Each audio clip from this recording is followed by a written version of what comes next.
T20 world కప్లో ఒక పెద్ద షాక్ నమోదైంది. క్రికెట్ ప్రపంచాన్ని ఏలిన జట్టు, 5 సార్లు వరల్డ్ ఛాంపియన్ అయిన ఆస్ట్రేలియా టీం ఈసారి టోర్నమెంట్ నుంచి అవుట్ అయింది. అవును, అందరూ ఫేవరెట్గా భావించిన ఆస్ట్రేలియా ఈసారి సెమీస్ రేస్లో నిలబడలేకపోయింది. గ్రూప్ స్టేజ్ మ్యాచ్లో కొన్ని కీలక పరాజయాలు, నెట్ రన్ రేట్ ప్రభావం ఇవన్నీ కలిసి వాళ్ళ అవకాశాలను దెబ్బతీశాయి. ఇక మిగిలిన జట్లు మాత్రం సూపర్ స్టేజ్కి క్వాలిఫై అయ్యాయి. ప్రత్యేకంగా ఇండియన్ టీం అద్భుత ఫామ్లో ఉంది. బ్యాటింగ్, బౌలింగ్ రెండిట్లోనూ బ్యాలెన్స్ కనిపిస్తుంది.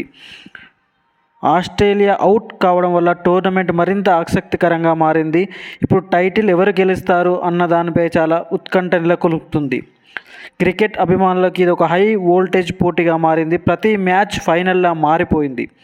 ఈ వరల్డ్ కప్ మనకు ఒక విషయాన్ని గుర్తు చేసింది. టీ20 ఫార్మాట్లో ఏ జట్టు అయినా ఎప్పుడైనా షాక్ ఇవ్వగలదు. సో జింబాబ్వే ఆస్ట్రేలియాను ఓడించడం, నిన్న జరిగిన శ్రీలంక మ్యాచ్లో నిజంగా బ్రిలియంట్. నాకు ఆస్ట్రేలియా ఓడిపోవడం, ఈరోజు జరగాల్సిన మ్యాచ్ ఐర్లాండ్ వర్సెస్ జింబాబ్వే వర్షం కారణంగా రద్దవ్వడం. సో ఆస్ట్రేలియా నాకౌట్ స్టేజ్లోనే అవుట్ అయిపోయింది.